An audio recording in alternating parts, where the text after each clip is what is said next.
on down the broken road. I call on you to help me carry the load.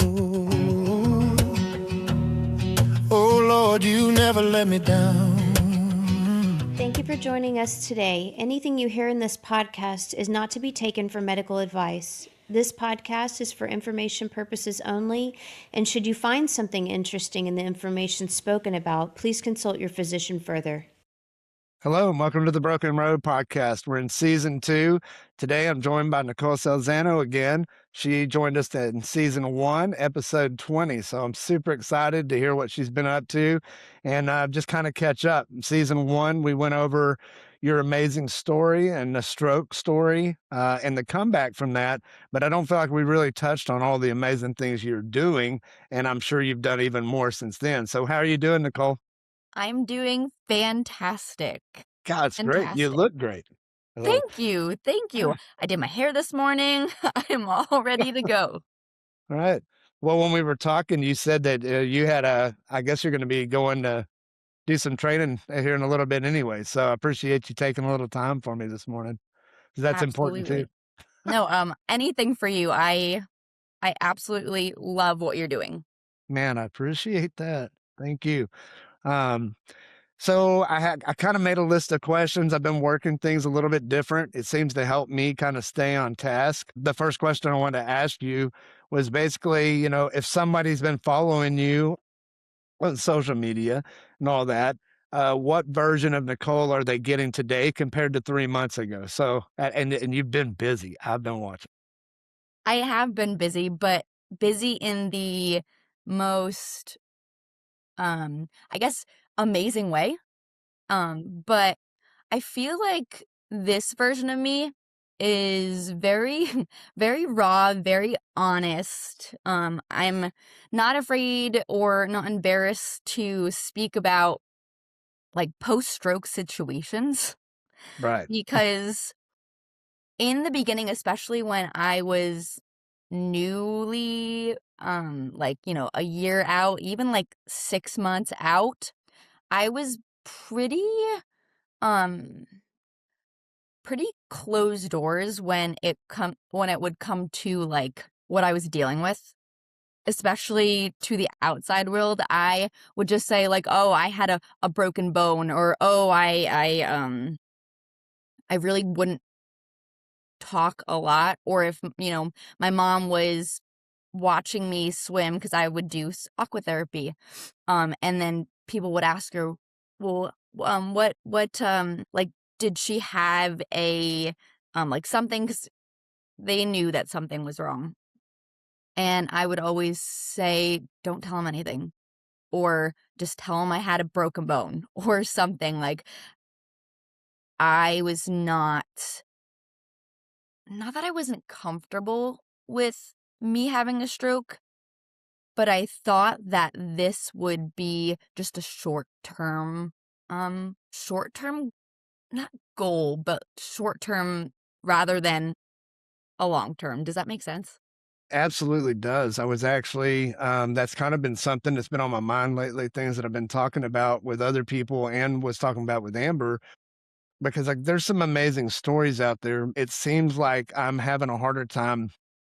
I want to shine a spotlight on the fact that younger people are having strokes as well. We discussed that in season 1. What I am finding though is that in the younger generation, sharing that story is really tough. So I'm for me, from now, I mean, I've had a stroke as well, so I'm not really talking from the outside, but I'm getting older, and I guess from looking at it from that viewpoint, it seems like it's easier to almost imagine that it didn't happen if you don't acknowledge some of the things that you're going to go through. And I'm really having a hard time getting that younger generation crowd to come on and speak with me, because I think it's easier just to imagine that it didn't happen sometimes.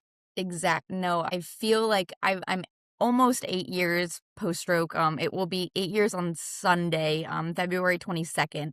I don't know when this is coming out, but and I feel like I am at the point where I'm still recovering, and I don't have all, I'm not 100% back, but I'm more comfortable with my new normal right now. And I always, and you know this, like the power of yet, like you don't know what you don't know. And I'm working my absolute butt off Yeah. to see what I can bring or what I can achieve 1% better than I did yesterday. I think that's what's so powerful about your story and why I think people need to hear it because you are a testament to what can be achieved year after year. And like we discussed before, also, this plateau thing is really that's a plateau you build in your mind. So you have broken those records and that I would say records, but status quo, you are breaking Yeah, records. I mean, really, that kind absolutely. of fits with you. You were breaking records whenever it happened. I think you're still breaking records now, which is awesome. Golly, it's phenomenal, and people need to know about that. So I'm so glad you're getting out there and being honest and raw about it. So, I mean, you've been busy, for me, looking at it from the outside, you've been coaching at swim, I don't think we really discussed that or touched on that. That's huge.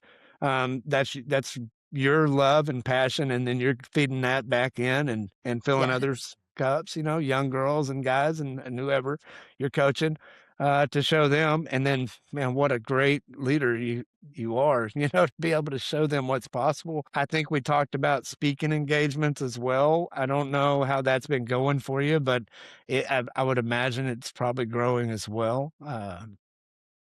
The Adler Aphasia Center, I know you've gone over that. I'm kind of just hitting some points. I'm going to let you talk about them. And then just a constant, message of resilience. Golly, it's just, you inspire me on a daily basis with your posts, and I'm trying to do my own thing, but wow, it's just cool. It's cool watching My you goodness. grow and do your Thank thing. you. No, thank you so much. I really appreciate that. I always need to just like step back and be like, because I'm so um what's the word? I just like go go go and I need to take a step back and just be like, wow, like I'm doing this even though it's hard and even though it's out of my comfort zone, but I'm still doing it and I'm still trying to achieve whatever. I'm very, very fortunate that I just last month I had, yeah, three public speaking engagements. Yeah, cool. And it was at Colgate, the swim team. Then Stonehill, the swim team, and then URI, the swim team, the women's lacrosse team, and the women's field and track team. And Wow. that was that was very, very inspiring, and I just loved it. Yeah, I can only imagine. How cool is that to be able to, spread that message? I'm sure you were super inspiring for them as well, and man, it's just neat. So, I mean, that's part of our recovery too. I know is sharing that message, and I think that when people figure out that being honest and raw about it and helping others is a very fulfilling thing in general. So, sure Well, that's absolutely, and cool. then you also are doing public speaking engagements as well. I'm working on it. Yeah, So, you yeah. are.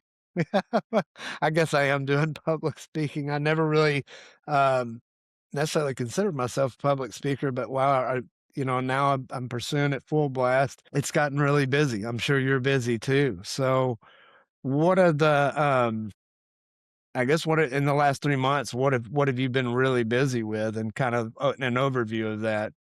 So I've been really busy building my brand. So I'm a public speaker, a digital creator. I post social media bits. Yeah, And all then the I'm time. also an advocate too. So in my social media and in my digital creation, like I just want to spread awareness to strokes and aphasia and blood clots, because I had my stroke from blood clots. I had a undiagnosed blood clotting disorder, and then birth control, and together they formed clots. And I talk about that in my public speaking always. And when it comes to, the college kids and everything, and I just wanted to let everyone know, like, you have to be your own advocate, right? And Absolutely. if we need to ask questions, not just, take the medicine and go, do your own research, because I didn't know that, like, blood clotting disorders can make ischemic strokes more prevalent when it comes to birth control and then a blood clotting disorder. Absolutely. And self advocacy is so important. So that's all what I'm trying to deliver in that speech. Does that make sense? Absolutely, and it's cool. I haven't released the episode yet. It's coming up pretty soon, but I had an interview with the physical therapist that I had for inpatient, and we did high intensity training. But one of his points he made was the exact thing you just said. So I'm thinking that's going to be a rolling theme possibly for this year is the self-advocacy. And it is I believe that. I believe what you just said. He said the same thing.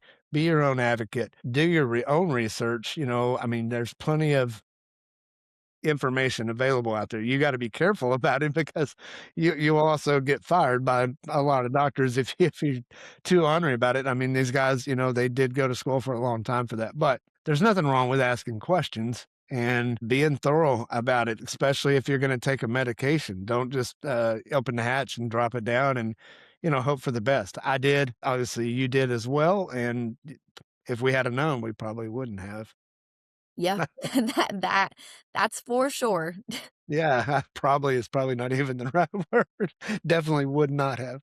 Oh, yes. Yeah, no, I would have not been taking that at all, or I would have gotten tested and then. Absolutely. So that's important. I'm glad you're getting out there and getting that word out. And I really feel like I'm doing an okay job. I feel like you're No, doing an you're doing excellent an job. awesome job. I feel like you're doing an excellent job. And I can only see more growth this year in your efforts. Because I feel like you're very regular on posting and very regular about getting that word out. And I am working on getting better at that. But it's just a lot. There's a lot there to be had. And I'm really kind of trying to weigh that out for myself personally between the volunteering, speaking, and doing this. There's a way to do it. And we do have help, but it's just a lot. And so I can only imagine. I know from the outside looking in how busy you really are. No, absolutely.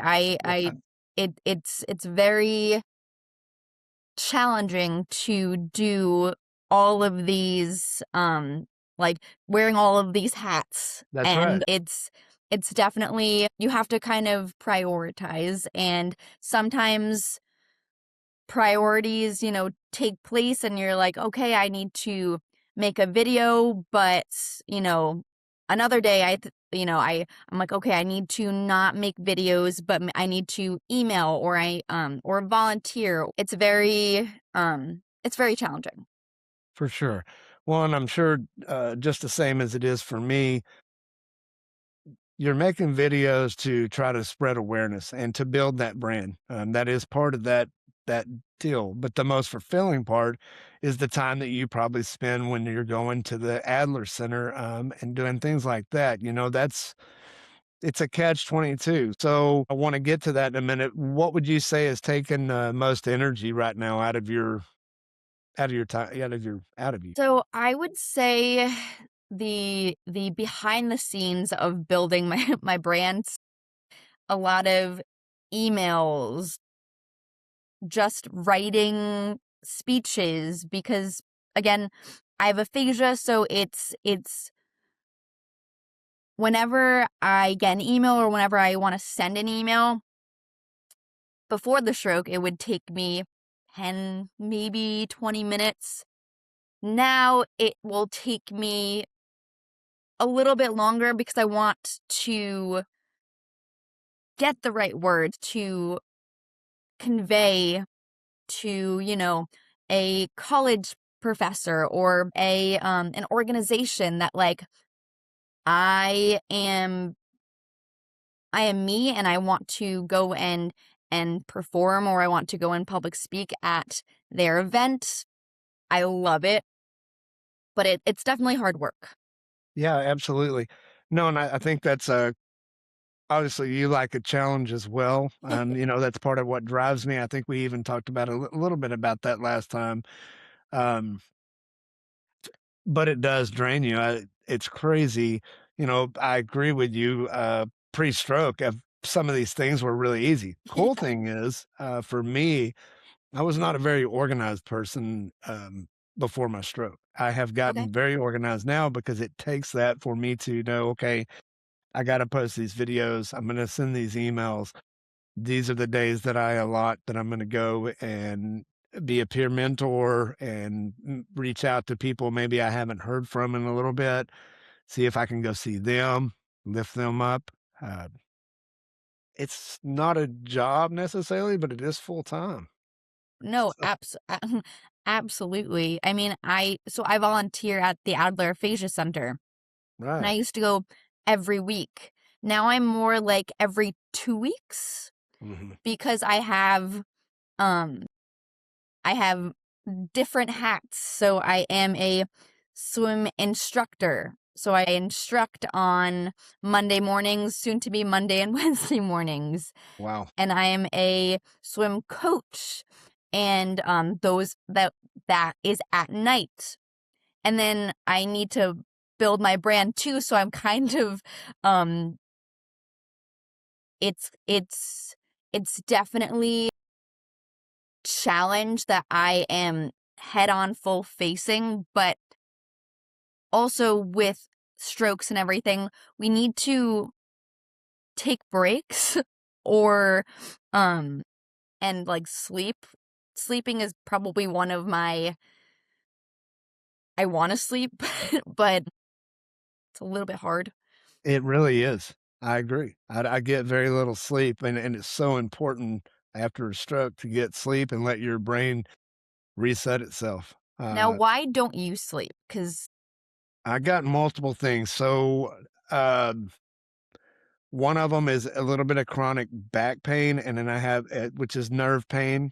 Most of the stuff with my back can be released through stretching, so I stretch daily, and that helps. The problem is over that time that I sleep, everything tenses back up. So that's part of it. I have pretty good nerve pain in my left eye still. So I have found that I have a cold eye pack that I wear over my eyes to fall asleep. And sometimes I'll put it on in the morning, and that helps me kind of rest again, and maybe catch a second nap. I'm not 100% sure why I'm not sleeping well, because some nights I do actually get a pretty good amount of sleep, yeah. but I track it on my watch, and it's a light sleep, and I'm not really getting a regenerative sleep. I don't know. Interesting. Do you think that like you wake up during the night or like I do. I do, and then I mean, I've got some other things probably won't talk about today, but there's been something that happened a couple years ago in my life at 3 o'clock in the morning. It was pretty emotional, and I just got an awful phone call, and something happened that night that'll be a hard thing for me to ever forget. I think that's part of like there's a 3 o'clock window in there, and that's when that happened. I think overall, a lot of people I've found have problems around 3 o'clock. So I don't know yeah. if they call it the Yes. witching hour if you look it up. I mean, there's some strange things that happen around 3 o'clock. But that happened to be when that trauma occurred as well. So I do just wake up randomly. At 3 o'clock is the number, and a lot of times it's hard for me to go back to sleep. So I try to go to sleep early enough that I can prepare for that happening, but that doesn't always happen either. So so interesting. Because sometimes people will say, "Well, I just can't go back to sleep," but for the pain and everything, is that because of the stroke? Yes. Okay. Yeah, it's that all of that. I didn't really deal. I mean, I have prior injuries, so it seems like all of the prior injuries from I wakeboarded and I rode some motocross and just did other things. I was pretty hard on my body, had a lot of wrecks. I think I was coming on anyways, you know. There were some things it's like, hey, probably need to not do that stuff as much. My body was already responding to it, but it seems way more sensitive after the stroke. So, and I feel way more aware of my body than I ever did before. Just small things like I can tell when I'm not rested. I can feel my blood pressure rising. I can just tell when things aren't right. I'm way more in tune now than I ever was before. So maybe that's it too. You know, I was kind of ignoring some things, but I think the nerve pain is a big part of it. Yeah, no, it's great to be in tune with your body, Hmm. at least now. Right. Well, you know, it's, like I think we've said it before. I mean, there are some blessings that come from that, and I hope that we can share that with people that without them having to have a stroke or go through that, that they can connect with themselves a little better, have that moment, learn how to meditate a little bit more, get into a rhythm instead of getting so wound up with everything going on around them, that you forget to take care of yourself. Yeah, mindfulness, meditation. I'm still trying to get on that train. It's easier said than done, Right? but why I don't sleep is because, I I just have, like, thoughts in my head just going and going and going, Mhm. and then I finally go to sleep, and then I wake up again at, like, 3 o'clock in the morning, 4 o'clock in the morning, and then my mind just starts racing like, "Oh, you're awake? Okay, now we are gonna Yeah, start." we got things to do. We're gonna get busy again. Yeah, but I actually, um, this podcast called the Diary of a CEO, there was a sleep, expert on, and he said that you should count in your mind, but, like, your mind's eye, so, like, okay, I need to picture, like, 1, 2, 3, and I'm breathing in, and then I'm holding, and then I'm breathing out, Yes. and that's, Box breathing. and I guess that's mindfulness, I guess, too, so Yeah, and I do practice a lot of breathing, during the day to lower any heart rate or blood pressure, things that I feel coming on. I do the same thing at night too when I get that way. So, yeah, I believe in that 100%, and, I call it box breathing, yes, yeah. basically. But that helps you on multiple levels, and I would recommend it to anybody that's had any trauma, but, those times when you start getting nervous and anxious and worried and all that, if you can stop and do that breathing exercise and be very intentional about it and try to knock everything else out that's going on around you, it will bring you back down to a, you know, manageable level Yeah, and before it gets out of control, because I have experienced and seen quite a few people now have anxiety attacks and stuff like that post stroke in a worry pattern. So the breathing helps. yeah, no, and, why when I had my stroke, it was during a nap too, Oh, and yeah, so, I, s I remember. in the beginning of my stroke, journey, I would wake up and I would be thinking I would having a stroke, so I would, say hi to kinda just, Yeah. so, maybe that's also in the back of my mind too, like, "Okay, I'm up. Am I having a stroke or am I just waking up because, um, I'm waking up?" So, Yeah. uh, And does that mean that may never go away? You just have to figure out a way to, I mean, hopefully it does, yeah, I don't want and to be, I don't want yeah. to be negative about that, but, at the same time, finding a way to work with those things instead of dwelling on the fact that it's happening or that may be what it is. It's just, work a way through it and find a way to deal with it. And it'll work its way out over time, hopefully. Exactly. Right? I don't I mean, that's the way I try to stay positive about it. I would love to have full nights of sleep. So I didn't, I mean, that happens too. I do have a lot of times where I wake up and have thoughts just constantly going. I also always come back to prayer for me works really good. That and breathing and just center again and ask for peace, peace in those times because it's always, it's just at the back of your mind all the time. Yes. No, I mean, but that's why we're out doing this. That's why we're visiting is, to hopefully explain to other people that they're not alone. It's just part of the deal. And that you can be resilient. You're building your brand, you're building multiple things. So, I kind of want to ask you about you've recently started posting now. I don't know how long you've been doing it, but you've been pumping iron, which is pretty cool too. Yeah. That means you must be having some pretty good, your hands working pretty good for you, a little better for you now, I'm guessing. Yeah. So my hand um is actually a little bit looser than years past, which is awesome. Yeah.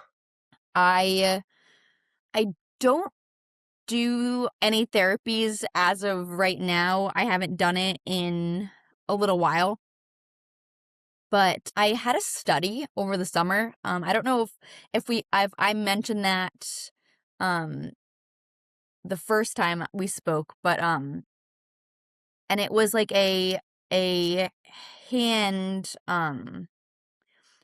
a thing for your hand and for your arm and your wrist and everything, and that definitely opened up, like, my hand opened up for that. So when you say study, I mean, what would you mind kind of telling us a little bit more about what that was? Because that is a constant question. Is this hand ever coming back? And man, it's awesome. So can you, yeah, expound on that a little bit? So, the Those fans. study was the company was, um, Neurotech R3, and the device was, oh my goodness, what was it called? Oh, I don't know, It's um, okay. I've but actually seen a couple. oh, I think I've posted it on my social media. Okay. Um, Well, maybe we can tag it on the bottom of this thread, yes, yeah, on the but, thread or something. That would be great. yeah, no, and, um, they're a company that's in New Jersey, that's where I'm from, and it was 2 months, yeah, 2 months, and it would have me, I'll do it with my left hand, but it was like games. Yeah. And for one of the games, it was a supination, pronation, Mhm. game, and then another game was extension, and this is I don't even know, the medical term for that, but, like, Get me a up line. and down. Mhm. Um, and, some of it was working on the shoulder. It was really cool. That opened my hand up a lot, at least my version of a lot. Well, that's great to hear. I got a couple questions actually about Yeah, that, if you don't mind. no. I actually Ralph Preston, has a Stroke Buddies, okay, so he had on somebody that had the games and we're talking about that, but one of the questions that came up, and I'm curious, did your insurance cover that, or did you have to pay for that out of pocket? So, I was only at the study. So, Oh, after, the lucky you. 3 or 2 months, Yeah.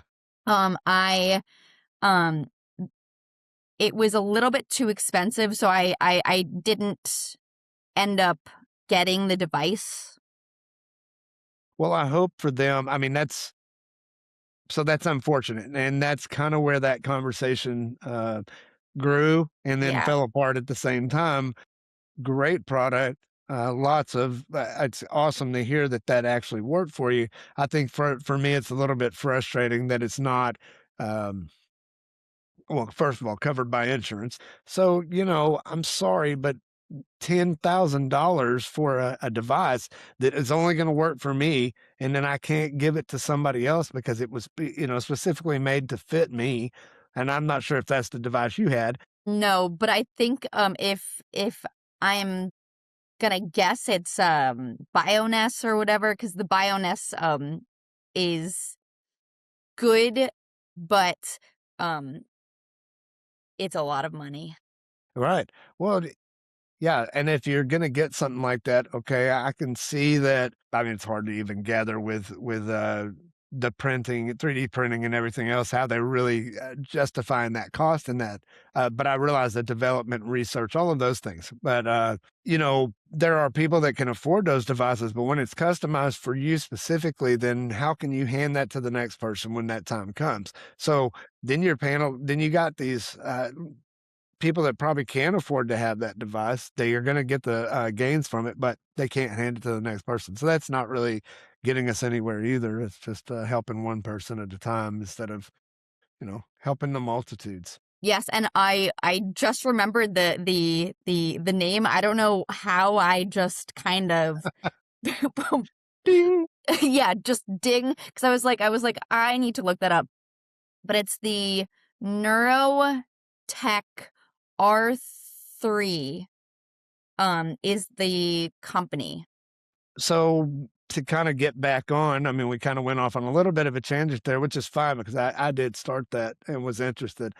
But I can see that obviously you do have more movement at hand. It doesn't seem Yeah. like you're having to tape as much to do some of the exercising that you're doing and some of the lifts. So that's exciting. No, absolutely. And my personal trainer, he is so awesome, and I'm like, "Can I do this?" And he was like, "Oh yeah, absolutely. I'll just hold your wrist or I'll hold your hand, because sometimes my hand, even though it's tight, sometimes it goes off." Hmm. And It I does its own thing. yeah, it does its own thing. Awesome, right? So, Right. I he just holds, my hand or my wrist so that I'm able to do like bench press without, fear of it falling, or and it's honestly, I am so thankful that him and I have such a close relationship that, like, we can be like, I kind of want to do this. And he was like, okay, yeah, absolutely. We'll just have to kind of adapt, and we'll try that. Hmm. Was he involved with neuro before you got him as a trainer, or have you trained him? Actually, he is a personal trainer that is also involved in neuro training. Okay. Yeah. Well, that makes sense, but I'm sure, just like anybody, even if he does, he probably learned things from you as well. I mean, it's all a learning process, and everybody's a little bit different as far as the way the body works and what they're gonna respond to. Oh, yes. And I am open for anything. Right. So I'm just gonna be like, "Can we do this?" And he's like, "Yeah, sure, why not?" And then sometimes it works, and then sometimes it doesn't, and then we kind of brainstorm, or he brainstorms and says, "Okay, well, okay, this is not that doesn't work, but I can try and do another way, or another, machine of some sort." Right. No, I love that. I haven't been able to get back with my personal trainer a lot. She had helped me here and there when I first came out, mostly with stretching and just kind of getting some mobility back. I've continued that, and she's just really good. So she's been busy, and I know she donates a lot of her time to some chair yoga type stuff and just different exercising for the older community to keep them mobile as well. She was always open that way too, saying, okay, well, if that doesn't work, let's try this. And I think in the, as far as therapists or trainers or any of those, that's what makes a really good person in that field is to also be adaptable and try to see different ways to do things and make it better. instead of getting stuck in the same, day-to-day thing. Exactly, like thinking outside the box. Exactly. I love that. Yeah, everybody's try to do a little bit more of that. I really feel like that's a testament to your resilience today and what you're doing and building and growing constantly is that you are able to adapt. You've not let uh, your deficits, you know, uh, rule you. You're rolling those, and that's huge. But it's not an easy thing to do. And I'm sure there's a lot of behind the scene things. It gets easier as it goes. There's just a lot of things that people don't realize. There is a struggle behind the scenes, Yes, but I do it with a smile, so Yeah, I love that. It's cool. I don't always do it with a smile, but I try to. Mm. So, I want to talk a little bit more about the Adler Aphasia Center. I know that's something you mentioned it in the first time we spoke. We didn't really weren't able to get into that as much as I'd like to. So, can we talk a little bit about your advocacy there, what you're doing, and how that helped? yeah, so the Adler Facial Center is a nonprofit that specifically works with members who have aphasia. So that could be, um a traumatic brain injury, a stroke, or a oh my gosh, the when you have dementia, it's called progressive something aphasia. So it just kind of gets like worse and worse. So they allow those people to come too, because a lot of Yes. facilities don't work with that. That's great. That's awesome. Yeah, no, and I absolutely love it. I work so I'm a volunteer and I work in what's called something special. So it's a jewelry like boutique. Right? So at first, because I've been working there since 6 months after my stroke. Okay. Wow. And so, we would be partnered with a member who has aphasia and for me, I only right now have one working hand. And a lot of the members only have one working hand as well. So we're kind of like one A team. person, or like, one person. And so we do bracelets, we do necklaces, we do the pens, like we we do like jewels on pens. And Yeah, bedazzle them or yeah, yeah, whatever that is. exactly. So like I'll either hold the pen and then she or he puts the jewels on, or vice versa. We're very and what Adler is known to do is just we just kind of talk. And and it's so funny because one of the volunteers, she had said, because she was a nurse, and she had said before starting the Adler Aphasia Center, she was like, I don't know, I don't want it to be, sad and depressing. Adler Aphasia Center is anything but. Right. No, and the It is, videos that you post, it looks like it's a yeah, really no, good time. it's there's laughter, there's happiness, and we just we just we just laugh. Yeah, I love that.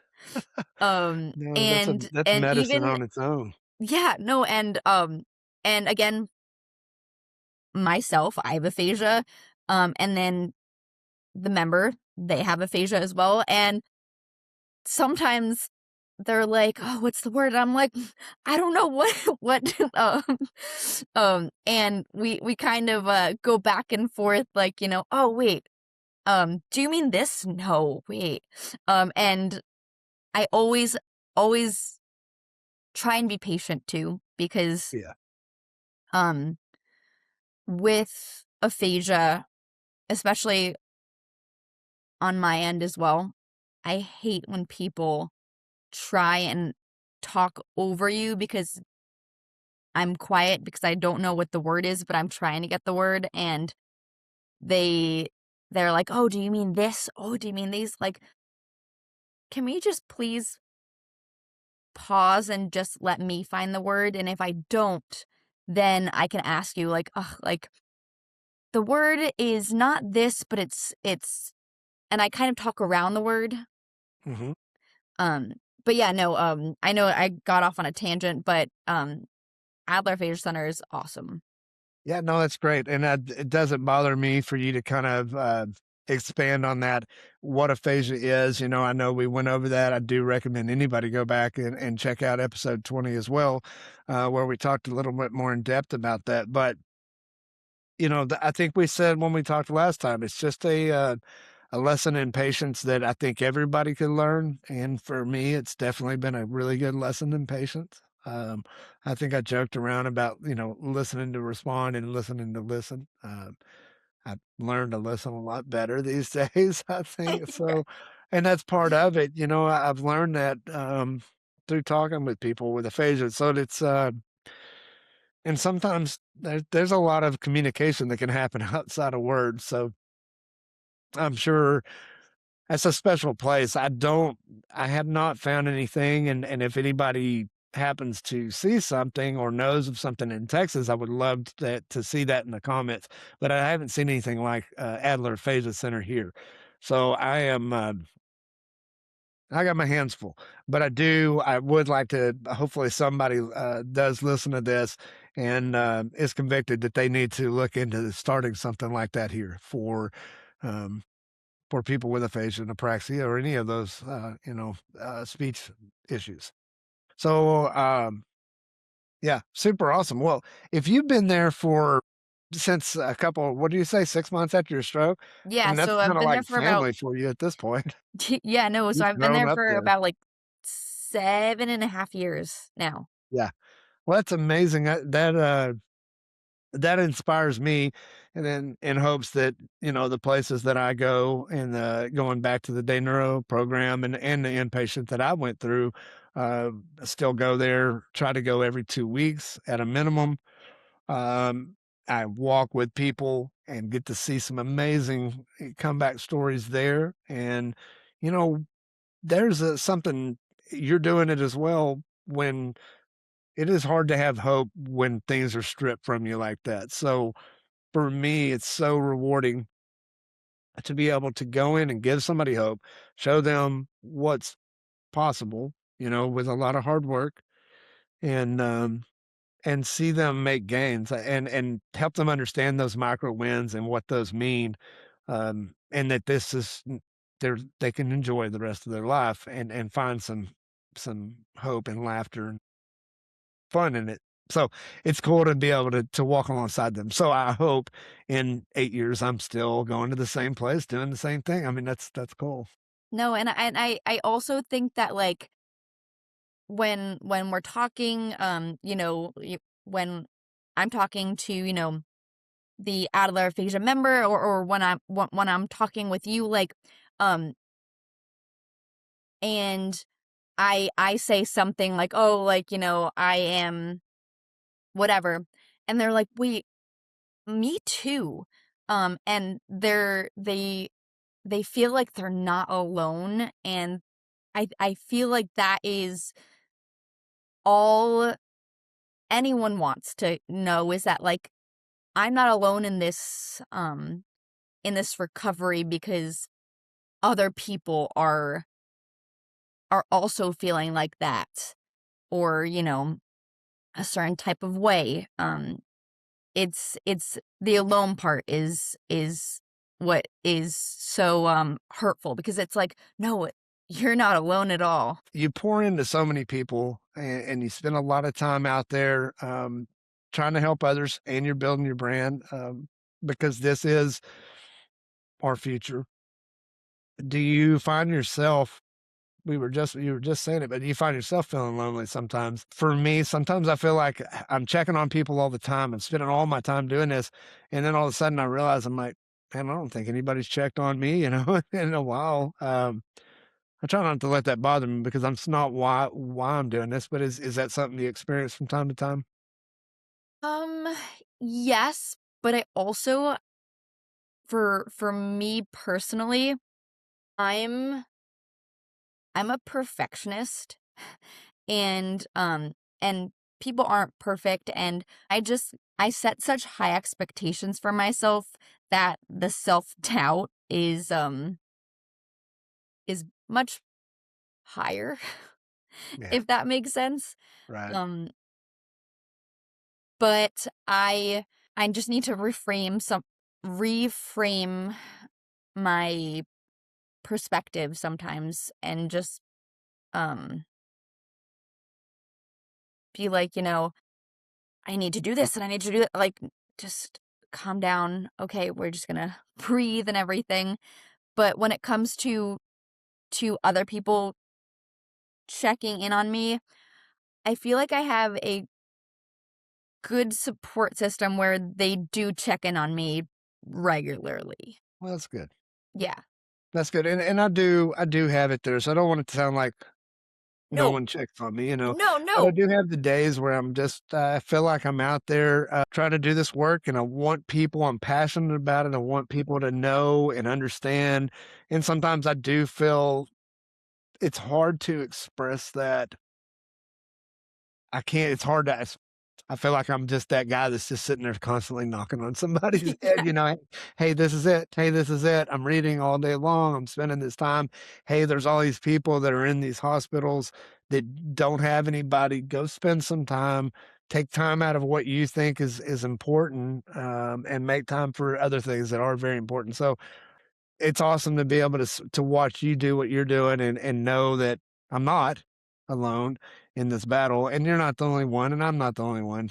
Honestly, absolutely. I feel like I put on a smile all the time because I'm happy most of the time, but when I'm not happy and I still smile, I go home and I, am by myself, I'm like that was hard. That was hard and I it's okay to and it's not pity party, it's just life after well, honestly, life, but also life after a stroke as well is a little more, um, I don't even know what the word is, maybe harder, but like a different, and you can say any like, because I'm really having trouble Okay. trying to come up with the right word because it's not, I can't I'm think of not it. sure what word you're looking for, but, for the way I'm relating to it is just the overwhelming fatigue of a day. I think even more just some days are super emotionally after a post-stroke, feels like the emotional drain is just as much as going and doing a really hard physical workout. The Yeah. way it makes your body feel, the amount of time it takes to recover from that. So I totally get it. That was the word I was looking for, overwhelm, because especially after the stroke, I can get overwhelmed so much more than pre-stroke. And I have so many things on my to-do list that is so me. It's like, okay, I need to prioritize and with you and your organization, like that's what it's all kind of about. Right. Um, No, and and I gotta have, for me, yeah, I agree 100%.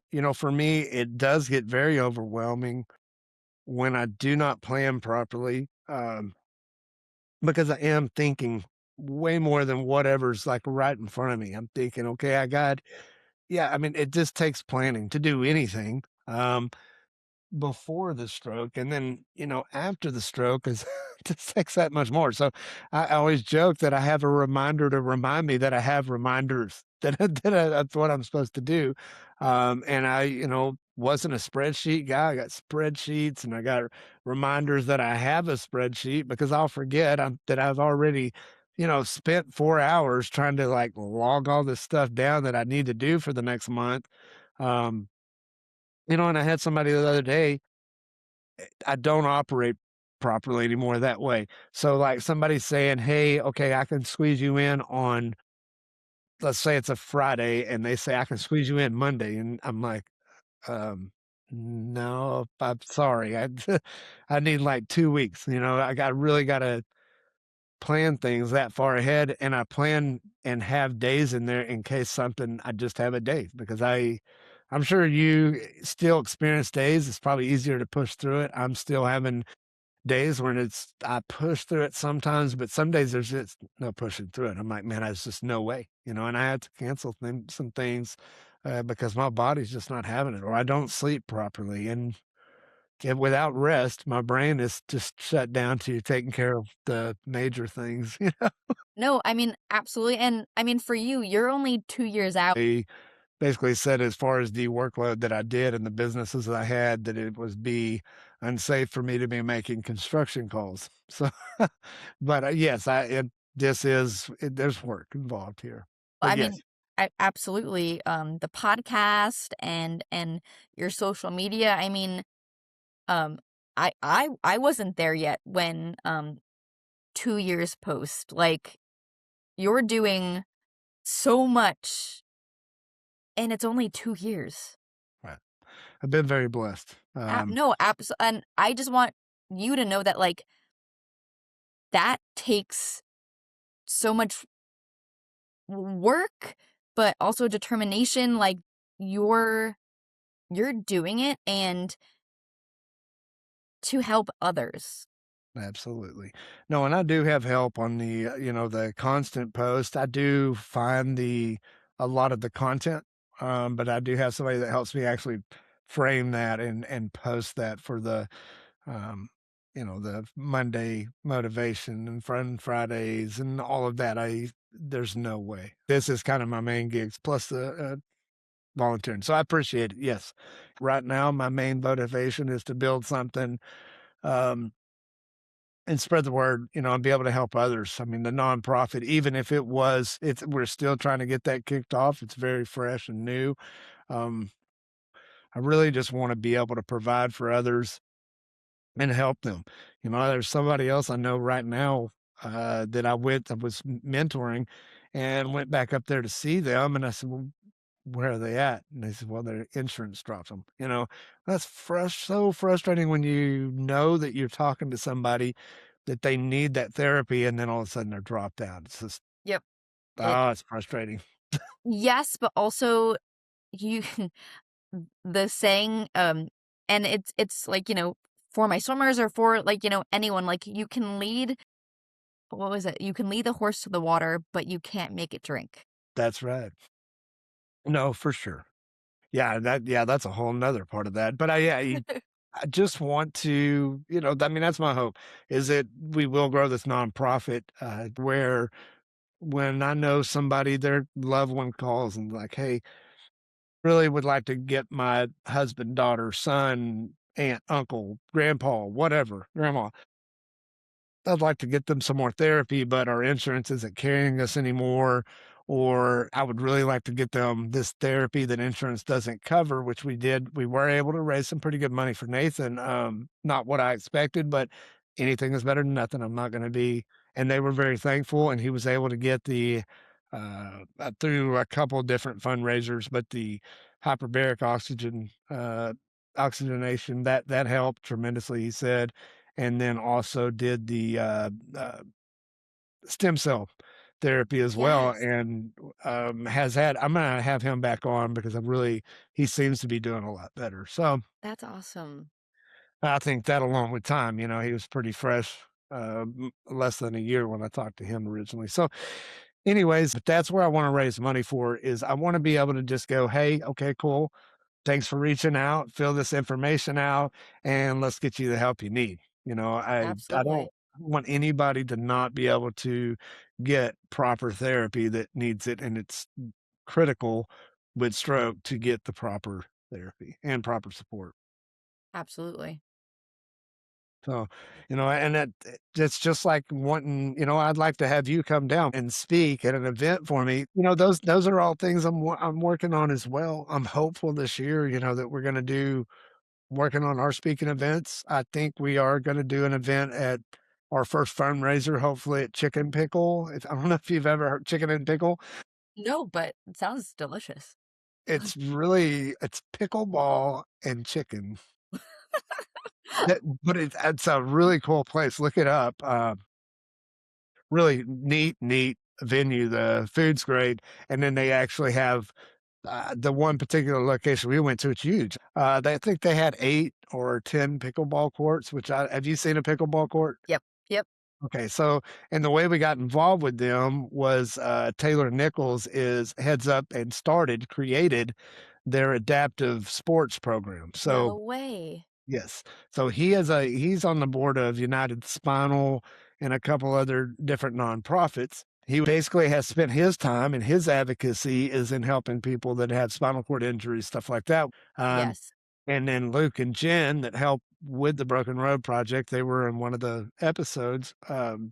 They do a lot of behind the scenes help, and Luke's actually speaking with me tomorrow. Anyhow, they made that introduction, and that was just a God thing too, that they ran into him. And I mean, I'm glad to promote it because we are going to do our first fundraiser there. I just haven't had a chance. I had that deal go on, which we can talk about in a minute with, last week, was supposed to be meeting them very soon. Anyhow, they bring out the chairs that are adapted for sports. They have adaptations to make it where you can hold the paddle even with an affected Yeah. hand. They make it where that no matter what your disability is, you can play pickleball. And that is, Taylor's big thing, and chicken and pickle. So they have started an adaptive sports program. So anyways, that's where we're gonna do it. It's gonna be really fun. It's awesome. Looking forward to that. So all that being said, that takes money and donors and things that gotta happen, you know? Yes, but So I'm excited for that this year, and, we're gonna get you down here eventually, and we're gonna yes. talk to a bunch of people. Uh, Absolutely. um, Let me see here, because we of course, I don't know, uh, as always, it's always fun talking to you, so I feel like we can I go on love for talking to hours. you. Um, so I had a bunch of stuff in here. We've jumped back and forth on some of it. You're not doing therapy anymore, but your recovery efforts never stop. So, what have you been doing recently that's kind of working for you? Or, I realize you're posting a lot of it, but just kind of maybe, rehash that, or tell anybody, share. You don't have to share everything, but just share something. So I've been going to the gym probably it depends on the week because, it's always um not difficult, but you know, when you need to work, you need to work and then so I go to the gym at least 4 times a week. Like 5 I want to, but sometimes it's a little That's difficult, dedication. especially especially with swimming, some meets and everything. And I just do weightlifting, and cardio, especially with my personal trainer, because with women, because I'm newly 30, Yeah. and I go down not a rabbit hole, but podcasts and just looking up on online like what what do women need to be strong, but also as we get older you need to do you know what's the word I'm looking for, like I don't want to be a senior citizen and not be able to open a jar of pickle, like I Yeah, want mobility is huge. Yeah, no, it's all about just like, um keeping my I uh don't know the word either. I yeah, no, I don't know. not composure, but I want to have, I don't want to hunch back, I don't want to have a hunchback. I don't want to I just want to keep on exercising. You wanna be healthy and you wanna I have would say yes, longevity. being healthy. Mhm. Um Lifting weights and lifting like heavy weights is one of the things that women do to kind of stay healthy. Cardio and jumping exercises. So yeah, I honestly I love exercising because it kind of gives me a sense of normalcy. Yeah, and, I just talked about that with my physical therapist also, was cardio, getting your blood pumping and moving that for me gives me not just a sense of normalcy or getting back to things that I love, but also seems to bring a clarity. Like, it seems like once my body's pushing into that area, the brain fog is less, and I just feel overall better and more optimistic about things that are coming and what I'm capable of doing. I think that helps people on any level. Yes.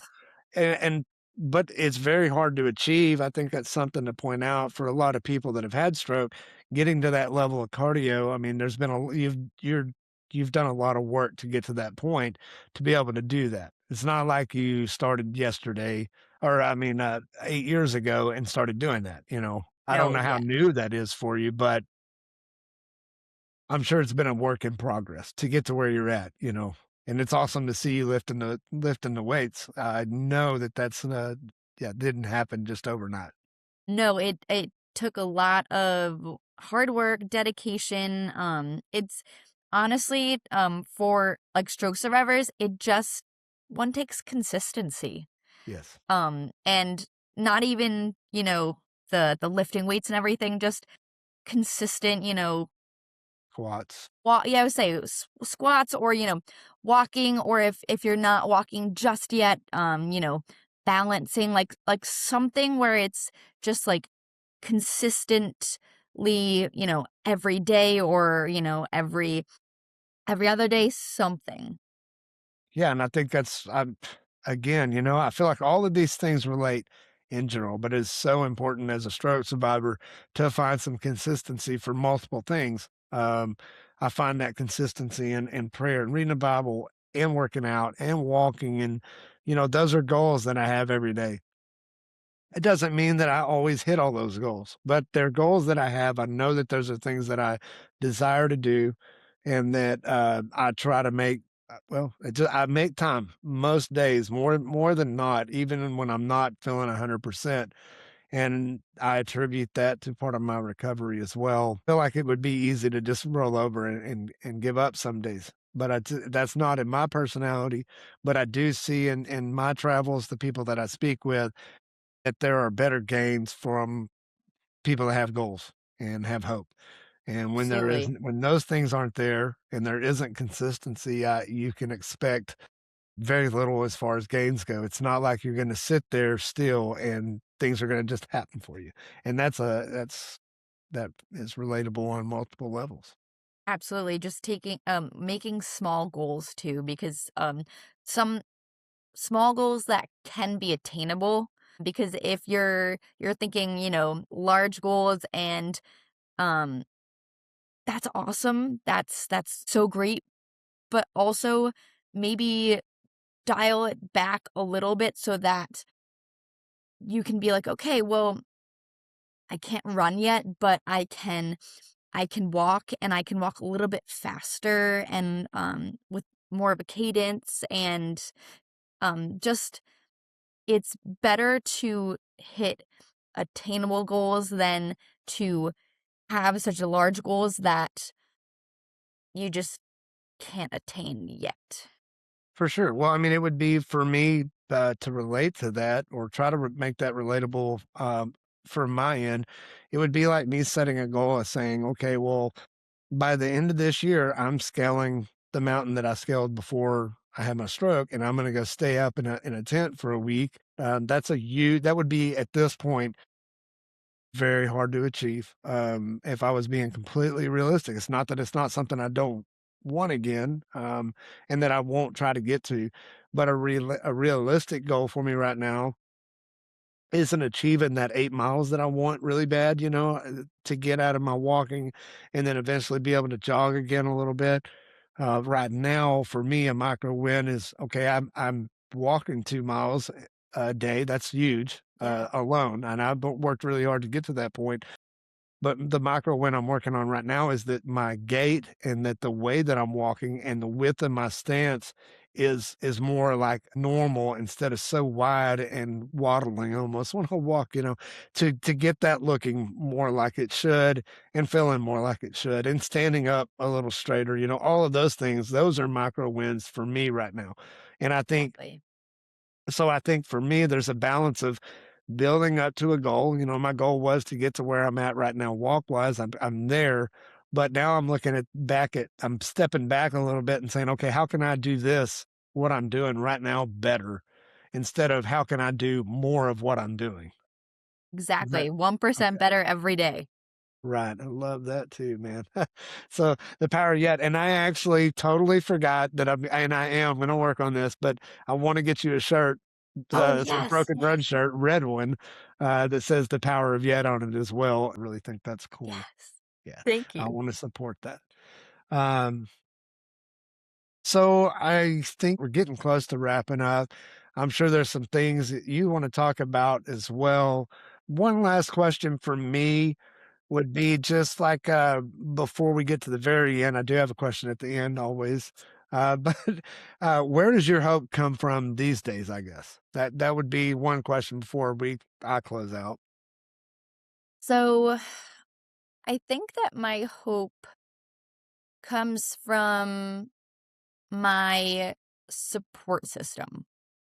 Like my boyfriend, my family, my parents, my sister. I feel like they're so supportive of me and so I guess baffled in the best way of what I'm achieving, and I want them to be so proud, and they're gonna be proud either way, but I want them to really be the most proud of me. So I feel like my hope stems from them. Okay, well yeah. So basically, the hope is stemming from them that you can give them back the only way that you can all that they poured into you, by being your best version of yourself that you can be.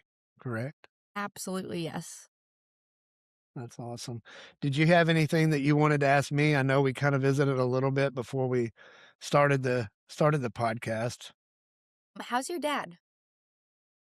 Doing really good, actually. It's crazy. I'm gonna try to do a post. Well, actually, I'm gonna do a post before this even comes out. But Yes. either way, uh, man, he's doing great. Miracle walking. He had four, and I got his permission. To talk about it, but he had 4 strokes all at once, basically a rainfall event.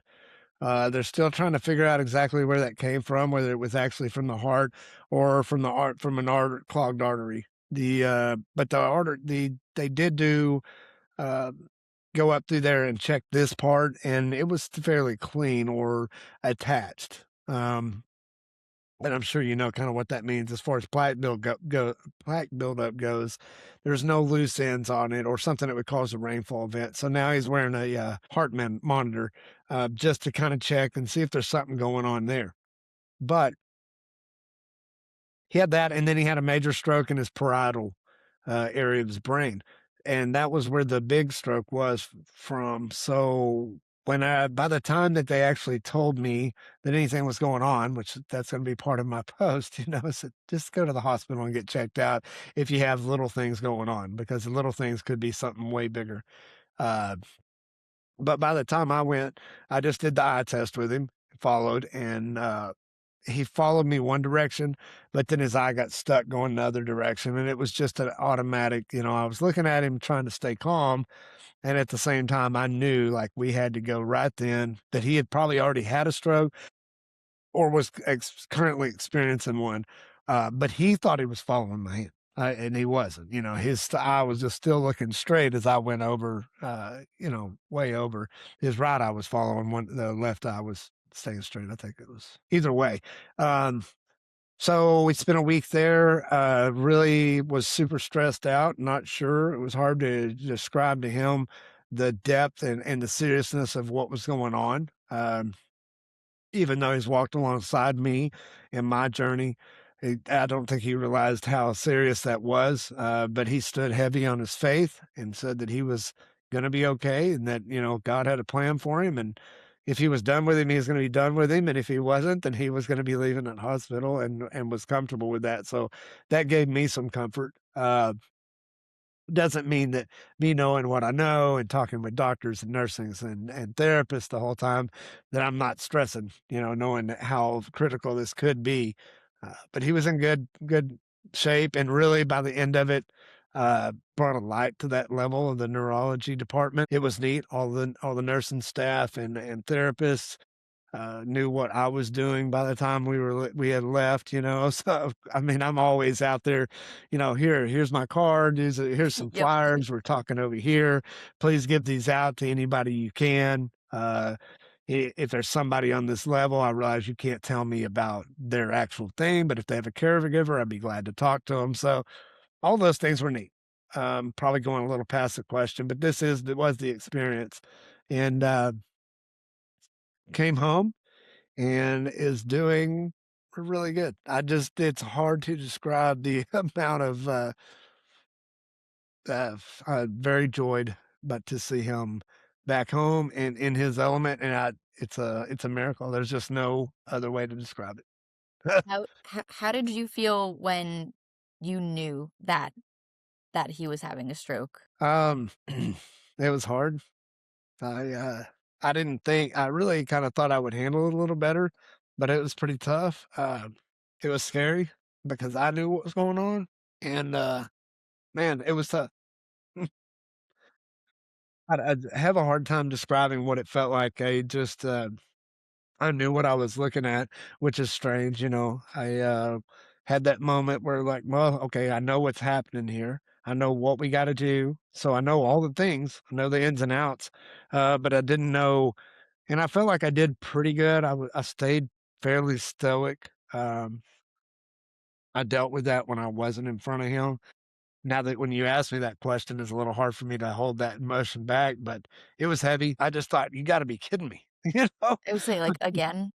Yeah, I just in this short of time, which has kinda led me down a rabbit hole, and I'm a little concerned with River as well, so I'm trying to find some commonality, um, something between my dad and I that we have shared other and he may and I'm gonna get him to get tested to see if he has the same genetic disorder, because if he does, most likely River will as well, which, affects so many things, and if we had known that when I was younger, I think it probably coulda helped me a little bit, because of MTMFR or MTHFR I or would whatever. say something with an A, yeah. That genetic disorder, doesn't allow you to methylate properly, and actually some of the byproducts of having that genetic disorder is, things that I exhibited, things that I'm seeing that my son's actually exhibiting too, so I would rather get ahead of it now because I really think that there's ways to, and they're showing, I mean, that, outside of medicine, that are ways to treat that, so and it really just has to do with your body not methylating properly. So vitamins don't you don't take in vitamins like you should, important vitamins that you need. That is Anyways, yeah, so yeah, it's like I said, wouldn't wish it on anybody, but just another learning lesson. Super blessed to have him home. yeah, And we're gonna figure out what's next and hopefully learn something from this as well and share it. absolutely. Thank you for asking, by the way. That means a lot. Um okay, I'm gonna try to pull it back. together here at the end. Oh, okay. So I got two last questions. One of them here is, what are you most proud of in this season of life? So I would say my brand, but also I guess my grit. It's Grit is like passion and perseverance and just keeping on going, resilience, and it's been a long time coming. I'm so excited and so enthusiastic about my brand and everything, and I'm just really, really grateful.